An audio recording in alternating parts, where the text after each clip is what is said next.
It's time for the movie rating, and tonight we're going to go behind the scenes of George Romero's Day of the Dead with special effects makeup artist Mr. Howard Berger. Hello. Hey, how are you, Mike? Fantastic, man.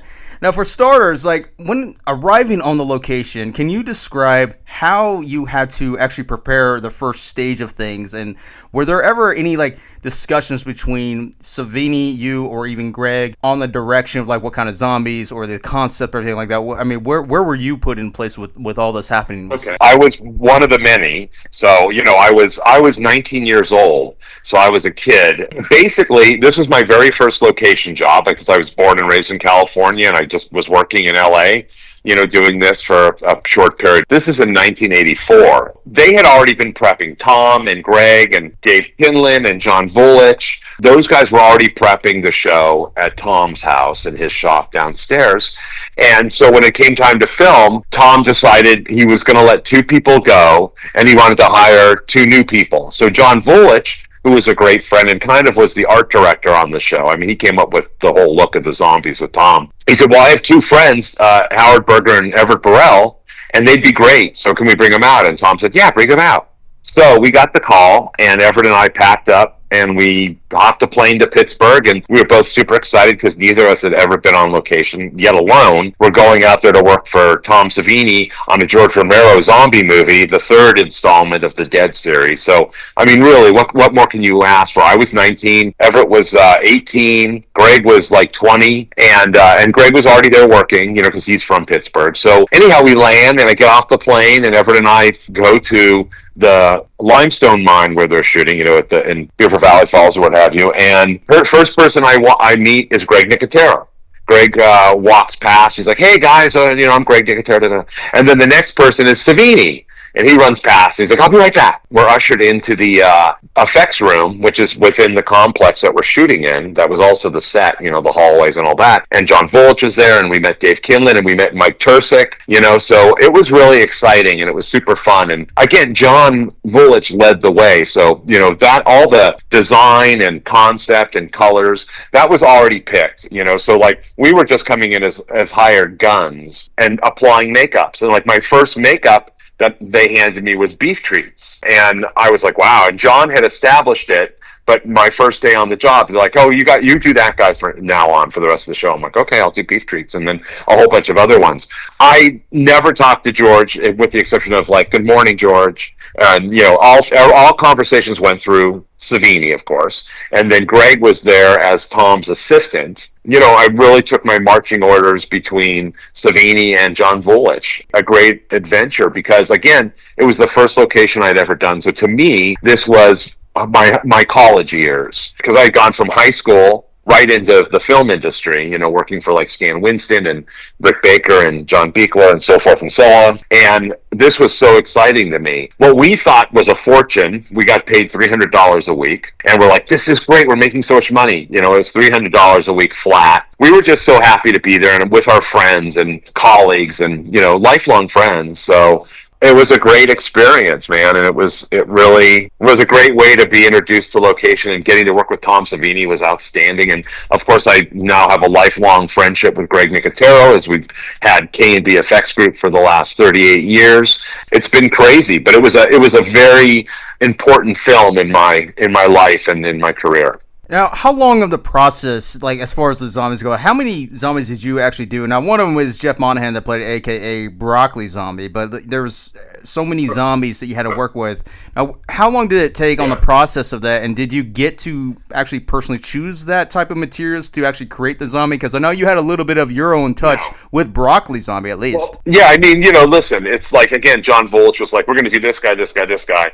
And I'm like, oh, maybe, for the makeup I did on Jeff, the Broccoli guy, I just took a bunch of generic appliances that we had and kind of like, okay, this is cool, and then I'm going to put some of this cool lichen on them, and that's where the whole broccoli guy came from. Is that he has all that green, like leafy shit on him, and I think I just started calling him Broccoli Zombie or something. But I mean, we did tons of makeups, all of us, all day long, doing prosthetic makeups. It was nonstop, and the way that Greg and Savini had broken it down, there was like A, B, and C group. So like our A group were like all our hero prosthetic makeups, and then B was like a little bit less, and then C literally was like streaks and tips. So we had a couple of the guys standing there like spray painting our background, like hands and faces, and just like standard like paint makeups.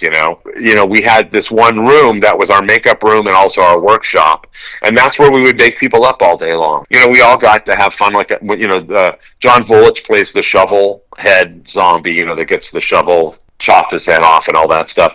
And so I got to do that makeup. Johnny came to me. He's like, listen, why don't you do my makeup? You're really good with color, and you do my makeup. So I applied his makeup and all that stuff. And it was just a big barrage of everything. It wasn't like this character's mine. I can't claim any of those. They're all Savini's, and I'm all working for Tom Savini. All of us were.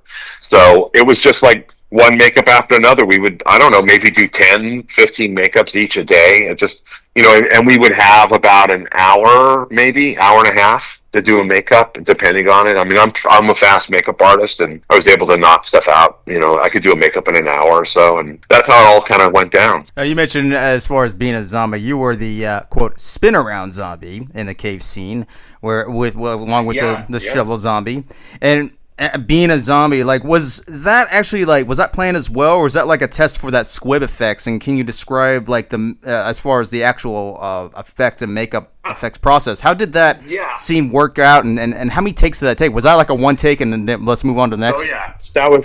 Oh no, dude, that was a oneer. So all the effects were pretty much oneers. So because we had so much to do every day, so everybody got to be a zombie. Greg is like 27 zombies in the show. So because we'd always make Greg up some way or another. He was great he was like the Mr. Potato Head. So we could make Greg up in different things, especially when we did gags, because he knew how to do the gags. So he never grabbed this the wrong way or pulled Tasso's head off the wrong way. He was great at it. So Tom would always enlist Greg to be a zombie and all that. And I got to be the zombie, I guess, as you said, the spin around zombie. And Tom did that makeup, and he put a squib on my head, and it was we called my zombie the Zinger zombie because the squib that Tom put on my head looked like a zinger, like a zinger, Hostess zinger pastry, and it was so big, and I was like, geez, I hope my head doesn't blow off. And the squib was so loud, my ears are still ringing today, I think. I was like deaf for like a whole day and a half after that. Tom put such a powerful squib on my head, it probably shook my brain. But that was a oneer. I got in, I did my thing, spun around, boom. And Tom's great at gags, as we all know. And so every gag he did worked beautifully, and that was one of them. But boy, oh boy, I could not hear anything for like a day and a half. Probably could have gone half that size. Yeah, when Tom was rigging squibs, we knew it was going to be powerful. So, but yeah, that was just, I was one of the many zombies that day, because that was towards the end of the shoot, and we had to finish up, and it was after Christmas. We shot December, or we shot January, and it was kind of wrapped up around February. There was a day of let's just get everybody in there that's a zombie. Everybody got to be a zombie. Like Mike Tursick was the gut zombie, whose guts spill out, and then Dr. Logan drills him in the head with a Dremel, and then like I said, Greg was a whole bunch of zombies, and I was a zombie. Dave Kinlan was the priest zombie. Johnny Volich was the chop zombie. Everett was a zombie. I think he was like one or two zombies, and the only one who wasn't a zombie was Savini. He didn't want to go into makeup because he hates it. He likes to do the makeup. He doesn't want to wear the makeup, and I completely understand and sympathize with him, because I'm the same way now. I'm like, I don't want to put makeup on myself. I hate it even when there's blood on me. I'm like, ugh, I just don't like the way it feels anymore. So we just like to do the work. We don't want to be the work, if that makes sense. How many areas, as far as doing all the makeups, because there's also the testing as well, as far as camera work and the makeups to put appliances and whatnot. Like, how many areas did you actually have to utilize, or did you actually use the entire facility to create all the makeup for the zombies? Well, everything was prepped at Tom's house. That was before I got here. So that's where all the sculpting, mold making, blah, blah, blah happened. We had one room, one big room. That's where we did all the makeups, and that's where we prepped everything. It was, it was a good sized room that we had inside the complex. And there was a costume shop next door, and there was another shop, and so on and so on. Different, we were all in this complex in the mine, and then that's also where we filmed. Like, all the stuff down the hallways and all this. It was all very contained, as I recall. We built stuff inside, like when we were building Dr. Tongue, all the sculpting and mold work had been done, but we assembled it all inside that room, and Tom did all the finishing work on it, all the cleanup and gluing the skins down, and then John Vulich painted it, and I think Everett Burrell did the hair work maybe, or Tom did the hair work, but stuff like that. So we did all the finishing stuff in that room, as well as doing all the makeups. Now let's do a quick little of the breakdown, like where every zombie has been. Like, was each scene choreographed pretty well? Like, I mean, there's so many people in one area. Like, was that a smooth rotation of all these zombies, including yourself, and having get everything in motion like that? Yeah, I mean, I guess so. I mean, there's a process. You go in the morning, you go early morning. We all drove together, and we'd go in. It was dark out, and we'd go into the mine, and we'd have our characters. So, like I was saying, we did A, B, C groups. A's came to us. Sometimes B's came to us, and C's went elsewhere down the road, or in another room. As you do on any movie, you basically have a flow to how you're doing it. It's like, well, this guy's first, second, third, fourth, fifth, and you just get everybody through the sausage works. They go in one end and they come out the other end, finished, and that's really it. And then when we went to set, John Harrison was the first AD as well as the composer of this movie, and it was just organized that this is what we're shooting and this is what the zombies are going to do, and so on and so forth. So and those ABC groups were stacked so that we only had A-looking zombies up front, and then it backed up from there. And the C zombies were just kind of filler, just so it felt like there was a lot of them. But we never wanted to photograph them in any sort of close-up because they were very rudimentary paint makeups.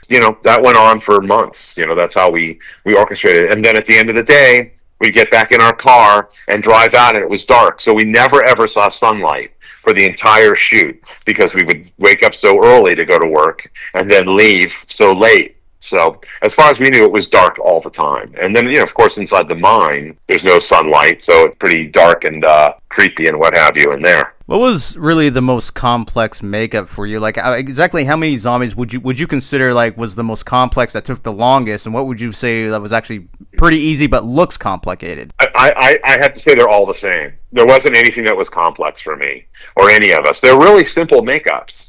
It's just like what we call like Lone Ranger pieces, which are just kind of like around the orbit of the eyes.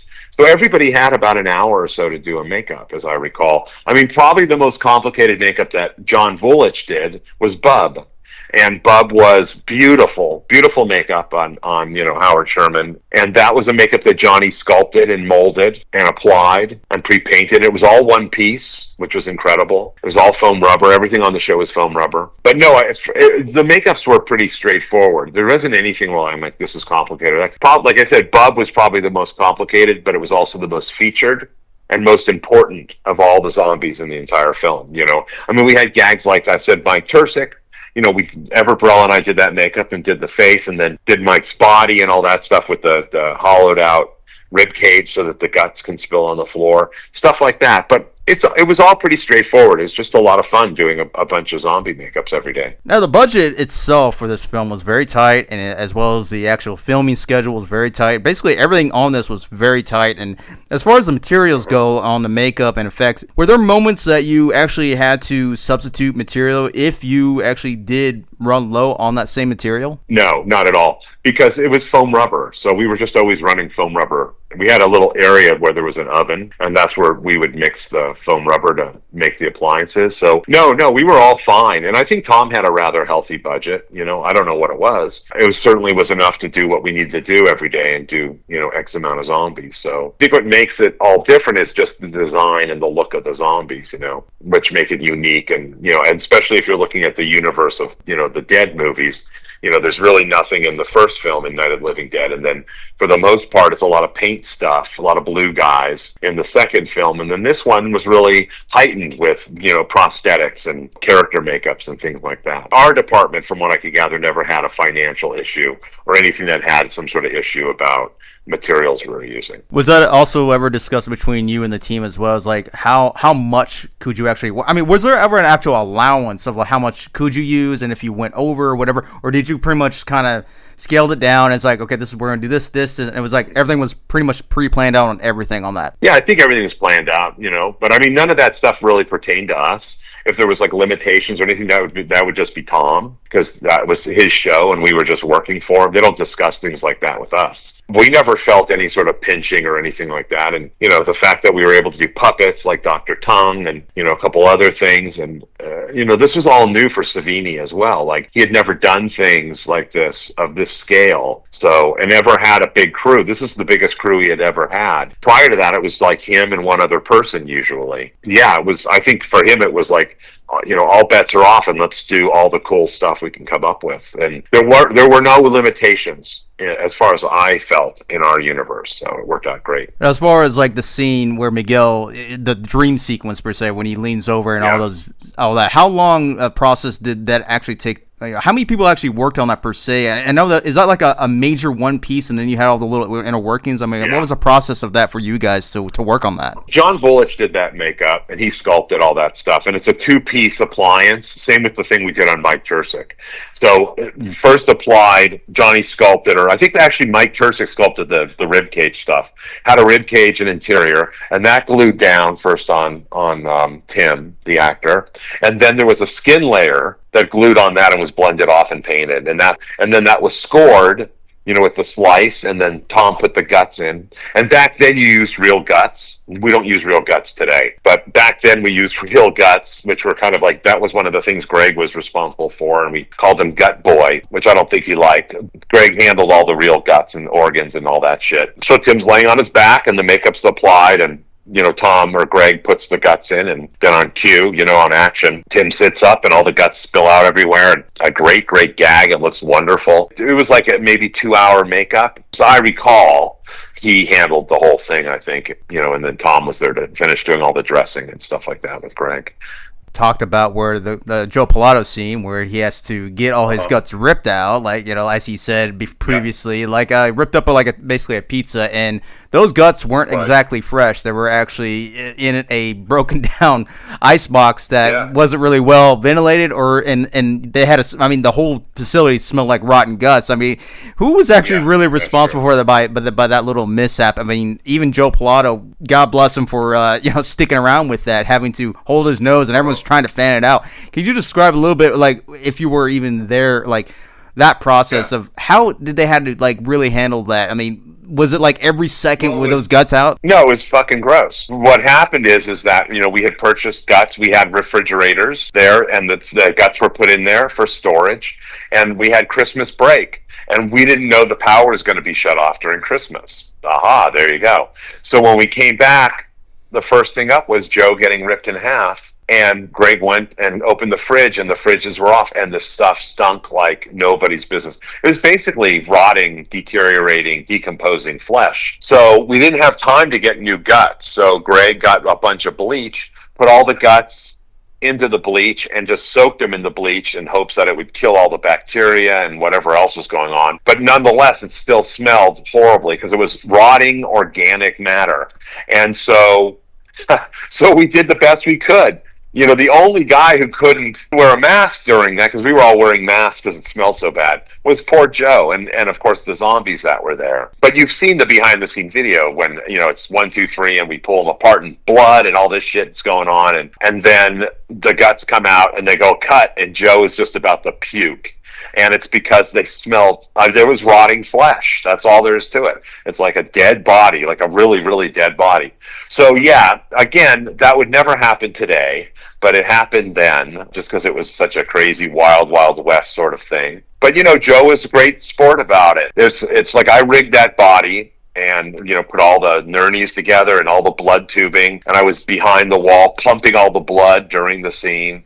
I couldn't see anything. I just hear Tom like, pump, more blood, and just pumping and pumping and pumping all this blood, everywhere. It's an iconic scene. And Joe didn't tell anybody what he was going to say, with the exception of George. He had whispered, and George was like, "I'm going to say choke on them," and George was like, "That sounds great." So that was all new to us, and we are like, "Oh, that's kind of cool.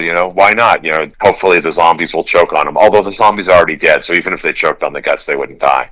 And nonetheless, and that was towards the end of the shoot, so it was a fun way to end the shoot, and a good way to kill Rhodes, who's a pretty nasty character in the show. Yeah, I mean, we just kept doing effects like that through the course of the film that Tom designed and John Volich, helped build and all that stuff. And it was a great opportunity because we got to do things we'd never done before and got to help elevate the effects and the looks of everything in the Dead series. So as far as the effects go and the makeup on like Miguel has quite a few areas as far as a focal point and being mutilated.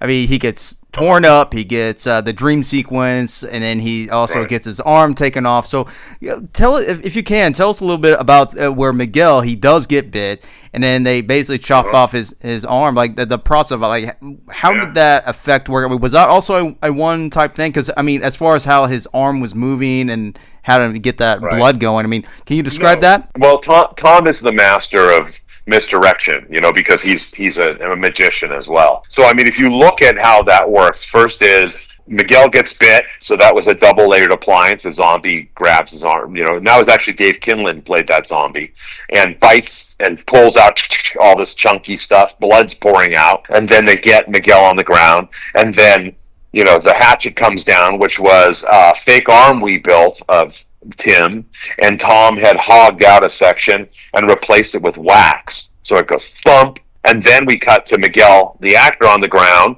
with a wedged out knife, which is one of the cool things Tom came up with, and that's on his arm, and that's where you see the hand moving, because that's Tim's actual hand moving with the fake knife. And then the final thing is 1, 2, 3, cut, and he cuts through it. So that was the blade with a fake arm, and Tim's arm was behind his back with a stump.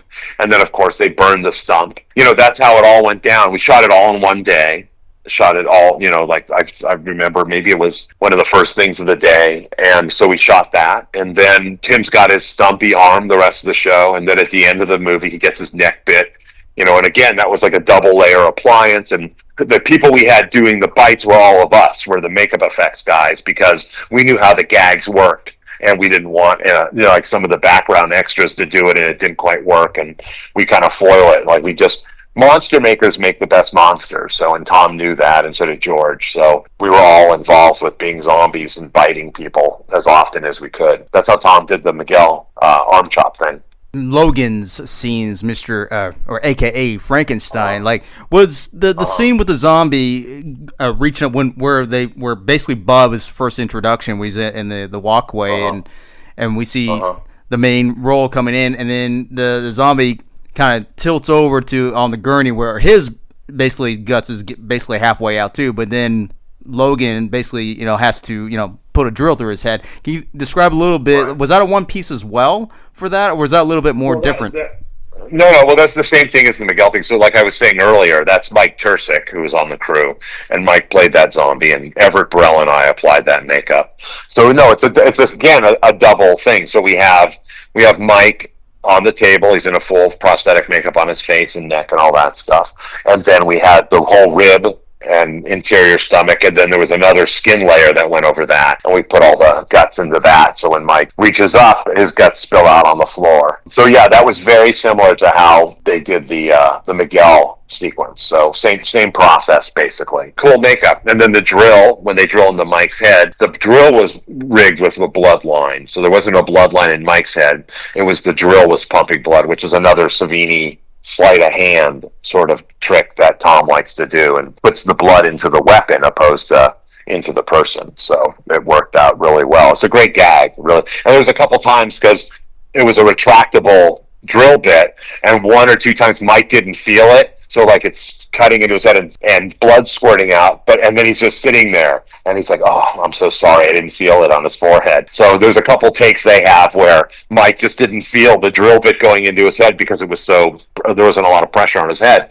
After the gag was over, he was still sitting up, and just kind of looking around like, oh shit, I didn't fall down. So and we shoot it again and just give Mike a cue like and fall, and then he would know that the drill bit was out of his head. And the other scene is where Major Cooper, who passed away, whatever reason that you want to Right. come up with on that, where he's sitting on the table and they actually use an actual person underneath that table for part of the Right. effect. I mean, could you describe like how, as far as making the movements, because they had to give him cues to, hey, left arm, right arm, as far as Right, do that, because right. the guy couldn't see it. Could you describe that process of like how long did that actually take on that scene? Was that also quick too? Everything was quick, but I mean, that was another guy from our team. His name's Barry Gress, who's passed away. And Barry volunteered to play that character, which we called Moose Clit, a John Bullich sculpture. And Barry had his head in a hole and recessed, and his head was actually like leaning backwards so that you didn't see it. It was like on a slant board, but instead of his body being slanted, his head and neck were slanted out of the frame. And of course, he got dizzy after a while because all the blood was rushing to his head, so we didn't think about that. But Barry was a trooper. He had this makeup that John applied, and which was the cut open head and with the brain sitting there with the electrodes and all that stuff, and just did whatever. Obviously, he's told like, raise your hand here, do this, do that, and he's the corpse is mimicking it. So, but yeah, I mean, that was a makeup that Johnny did as well, and probably was like another 2-hour makeup or something like that. It's pretty simple stuff, but really, really effective. And again, it's that whole sleight of hand magic trick stuff. And all Tom Savini's effects are always that. There's something that's magic based, with the way he approaches things, which that's what makes it so unique and so cool. Be it shot in reverse or a weapon that's been wedged out, he's always misdirecting your vision. So he's able to pull this out of a hat while you're looking at this. So that's the magic of Tom Savini's work, in my opinion. And now we also have the invasion of the zombies, the process on that one. We had Ralph, and he was in a makeup that, so we could pull his eye out and rip the skin away. And then also Mike Tursick sculpted some fingers, that could be bitten off. Again, there's nothing like nothing innovative. I mean, I don't want to say it's not innovative. It is. It's cool. It's the way it's being used, but it's pretty much all pretty straightforward stuff. Between Gary Clark getting bitten on the neck, and Rickles, getting his face ripped off and all that. And Johnny Volich, I sculpted that makeup on Ralph, and then Johnny applied it, and it looked funny in real life. Looked like he was Quasimodo, but the way that Mike Gornick shot it worked really well, and you see the tearing and all, and that's all Greg too. That's Greg's hands in there tearing away at Ralph, and then one of the other crew guys bites his fingers off and all that stuff. A straightforward way we go about doing makeup effects. So, I mean, it's appliances with blood rigs and blood bladders, and you put them on the actor, you bite them, you pump the blood. That's pretty much all the stuff that's in the movie, is those sort of gags. If you had a full say on certain things on the effects on your side, would you actually do different to make the story? Would you say this story does very well for its own effects? This is Tom Savini's show. It's not my show. It's not a K&B show. It's not a Greg show, whatever. So I was more than happy to do whatever was asked. There wasn't a point where I looked back and went, oh, well, I wish we did it this way. Everything went the way it was supposed to, and everything went the way Tom designed it. And George utilized it properly, which that in itself is an amazing thing, because nowadays you have directors who misuse all your stuff, and you're like, what the hell? But George knew how to use stuff. He knew how to utilize what Tom gave him to tell the story, and that's the most important part of it, is telling the story. And what we bring to the table helps tell that story. You don't want the movie to stop and go, everybody look at the effect, and then resume the movie, because then we don't do our job, because it doesn't kind of integrate into the storytelling. And George was really a master at that. He could have all this fantastic stuff in his movies, and it never stopped the film. You just kept watching it, and it was just part of the storytelling. I mean, I loved the movie when I saw it. I thought it was great. I haven't seen it for a really long time, so I couldn't say now what I think. Last time I saw it was at a screening Greg and I went to at the Egyptian Theater in Hollywood. George was there. It was the last time we saw George. And it was great. It was great to see it again. And Pilato was there as well, and they were all there up there talking after the movie. It was fun. It was a good little reunion, But it's a good movie. It's a movie I'm proud of that I worked on it, and I was very lucky to get the opportunity to be hired to work on the film with Savini. So yeah, it was great. Plus, George has a certain underlying social commentary in his movies, especially with these films, I think it's a great blend. I don't think you need to show everything. That's the thing. It's like you can be subtle. There's something to be said about subtlety, and I really appreciate it, and I think it works really, really well. That's kind of comes across. There's just enough stuff that needs to be there. It's not gluttonous. It's not like one thing after another, or showing it like this or showing it like that. It's just the right amount, and that's why people love those movies, because they're fun, they're scary, there's some gross stuff in it, but it delivers everything it says it's going to deliver. And Day of the Dead, it was a great roundup, that trilogy. I think like today's like zombie films and even horror in comparison what Day of the Dead brought to the table, do you feel like that is radically changed? And like did that change your view a little bit, like how you see it today and compare what you worked on Day of the Dead? Well, I think when I worked on it, I was just excited to be working on a zombie movie, so I wasn't thinking like anything outside of that, to tell the truth. I haven't seen it for a while, like literally probably, I don't know, 15 years, maybe even more. Yeah, I mean, I don't know. It's like, because we're involved with Walking Dead, and that's cool. And there's a lot of, the first couple seasons are really outstanding in storytelling. For me, it's all about the storytelling. If the story isn't good, then it doesn't matter about. Then I really am not interested in seeing it. And it's not that I'm a avid zombie fan, and I'm not. I like zombie stuff. I think I've seen one Resident Evil movie, and that was it. I just like to see good films, and I think that those Dead movies are really good. And whatever people want to now make films and whatever commentary they decide to put in, that's perfectly fine. But George had commentary as well. The first movie is about the social climate of racism, and the second one is about consumerism, and I think this last one, Day of the Dead, is more about the military aspect of the world. So George made movies that had underlying commentary and what his beliefs were. So it's not just films about the dead walking around and eating everybody, although that can be taken from that as well. It's deeper than that, especially Night of the Living Dead. If you haven't seen Night of the Living Dead for a while, that's a movie you should watch, because it's really fantastic. It's well made, and it really has a lot of social relevance. It's really just a really great film. It's one of my favorite Romero movies. Would you like to care to give a couple awesome memories? See, I mean, the whole show for me was wonderful. And, we shot 6 days a week, and it was super busy, and we got to do great stuff, and I was with really wonderful people. So it was an incredibly positive experience, and stays one of my favorite.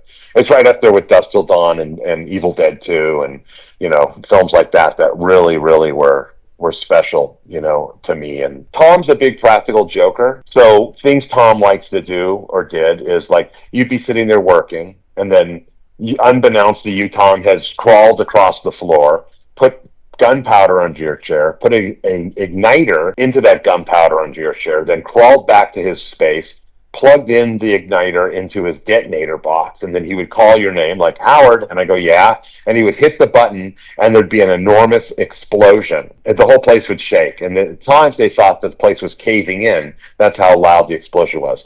But Tom took great joy out of blowing people up, even though it was kind of dangerous. There was a lot of times where we were just having fights, like play fights, but in the room in between things, and we would use weapons, and people would get hurt, and they'd have to go to the emergency room. Or Tom would, have a bullwhip and whip people, just showing, because he's a master bullwhip guy. Or, Tom has swords, like foils, and he would take the tip off, and you'd end up getting sliced up. And we all of us ended up going to the emergency hospital at least once or twice, because of Savini.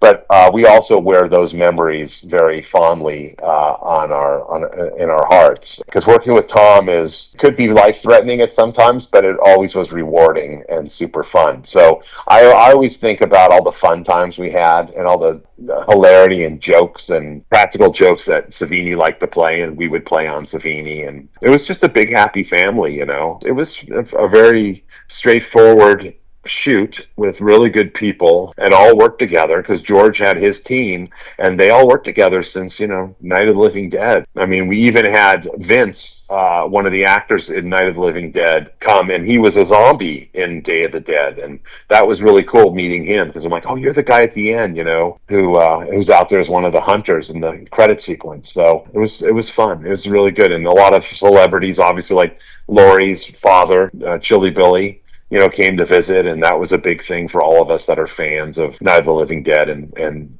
all the cool stuff they did in Pittsburgh prior. So yeah, no, it was great. Everything was great. It was just a blast, and they just don't make movies like that anymore. But there's a reason why that film feels the way it is, being made in the early '80s, and using real guts and bunch of other crazy stuff through the course of it. You just don't do things like that anymore. It's kind of taboo, but I'm sure glad I got to experience it because they're great memories that I'll always have about those films.